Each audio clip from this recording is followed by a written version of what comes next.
Welcome to the Warsh Show, where tonight we're going to ruffle some feathers, make some waves, and serve up the hottest news on a silver platter.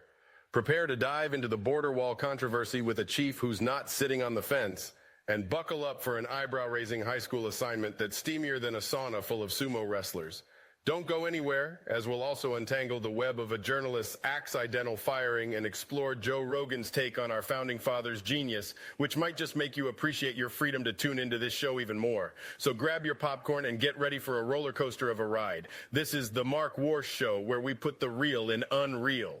Well, folks, it seems like Border Patrol Chief Raul Ortiz has ruffled a few feathers by disagreeing with the Biden administration's decision to halt border wall construction in early 2021.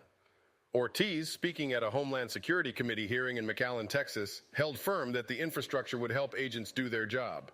To top it off, he claimed that the Department of Homeland Security, DHS, did not have operational control of the southern border.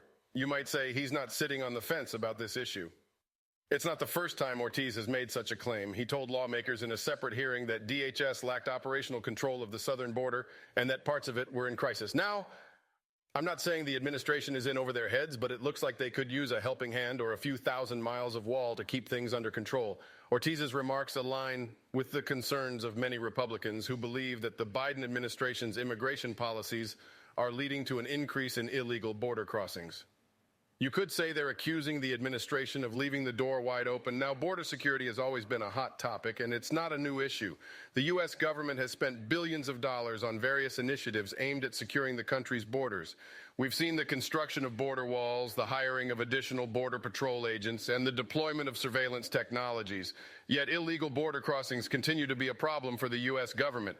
It's like trying to plug a leak with chewing gum. Critics of the border wall have argued that it's an ineffective and costly solution to the problem of illegal immigration. However, others have pointed out that the wall does little to address the underlying economic and social factors that drive people to cross the border illegally. It's a classic case of damned if you do, damned if you don't. But here's something to chew on. According to U.S. Customs and Border Protection data, there were over 1.6 million apprehensions at the southern border in the 2021 fiscal year. That's a staggering number, and it has many wondering if the administration's policies are not just a drop in the bucket. So what's the takeaway from all this? Border Patrol Chief Raul Ortiz has made it clear he's not on board with the Biden administration's decision to halt border wall construction in early 2021. With DHS not having operational control of the southern border in an ongoing crisis, it seems like there's more than meets the eye in this ongoing debate. Maybe it's time for the administration to build a better case for their policies, or perhaps bridge the gap with some bipartisan solutions, because as we all know, good fences make good neighbors. Today's broadcast is a combination of the recently released Midjourney 5 and GPT-4. No other changes to our process have been made. Check out the backlog to see the difference. Well, folks, it seems that the plot thickens at Churchill High School in Eugene, Oregon. Apparently, students who had missed coursework were given a rather steamy 10-point assignment to write a fantasy story about a sexual escapade. I'm not sure if that's what they call catching up these days, but it sure caught the attention of many concerned parents.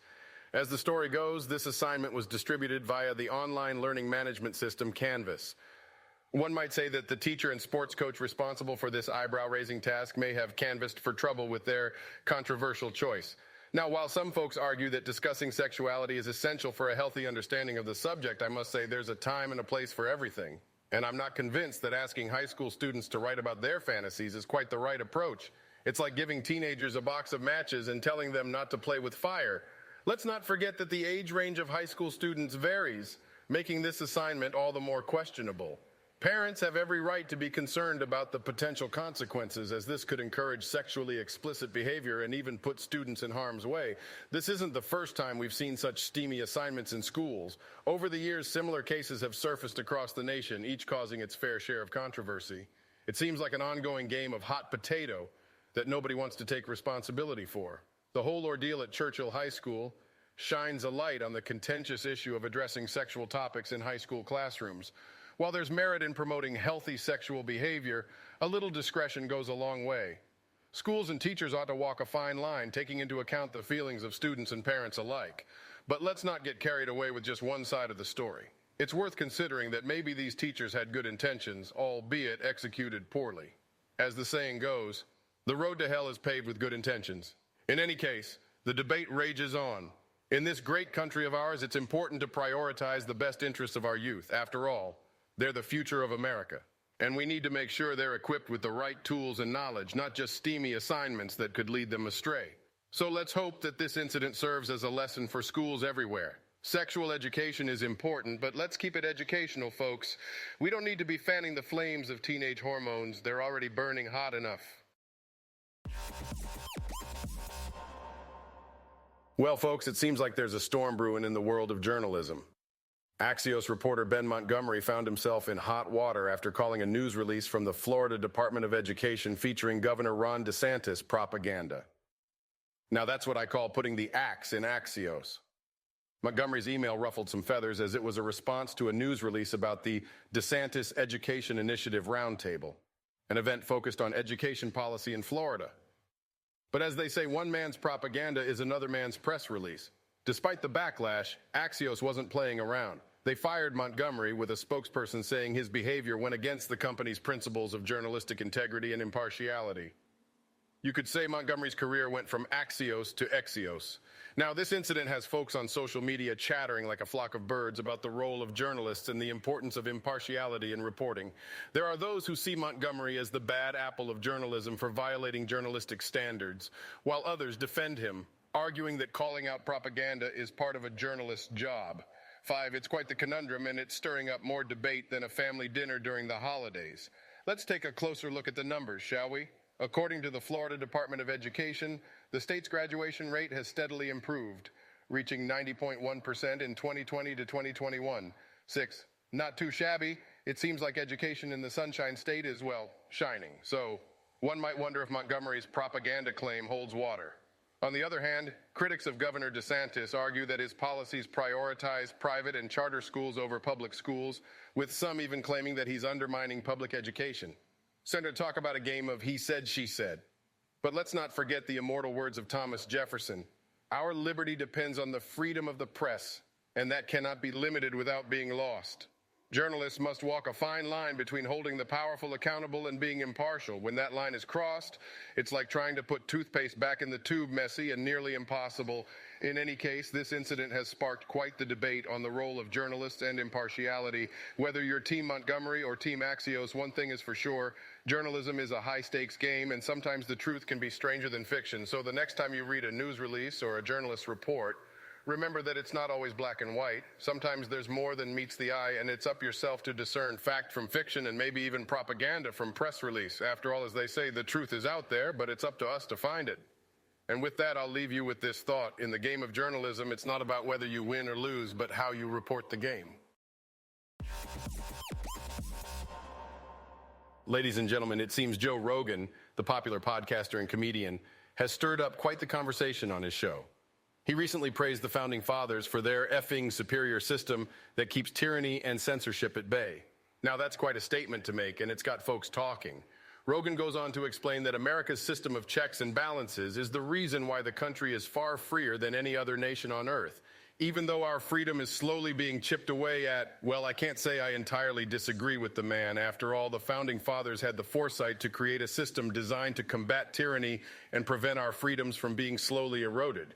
As they say, give me liberty or give me death, right? Interestingly enough, Rogan believes that both sides of politics can be closed-minded, but he also thinks that modern conservatives are more willing to allow freedom of speech than liberals do. Now, I don't want to pick sides here, but it's worth mentioning that our freedom of speech is what allows us to have these discussions in the first place. Let's not forget that the Founding Fathers were no strangers to heated debates and disagreements. They hashed out their differences and created a system that, while not perfect, has stood the test of time. It's like that old saying, united we stand, divided we fall. We might not always see eye to eye, but it's important to remember that we're all in this together. Statistics show that the United States consistently ranks among the top countries in terms of freedom, including freedom of the press and freedom of speech for. It's like they say, there's no place like home. And in this case, home is a land where we're free to express our thoughts and ideas. Rogan is quoted as saying, the American system of government is designed to battle against tyranny and prevent the slow erosion of freedom. It's true that our system isn't perfect, but it's a far cry from some of the alternatives out there. We've got to hand it to the Founding Fathers for their ingenuity and foresight.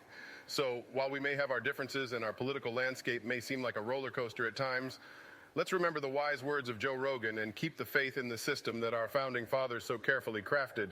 After all, it's better to be free and debating than silenced and oppressed.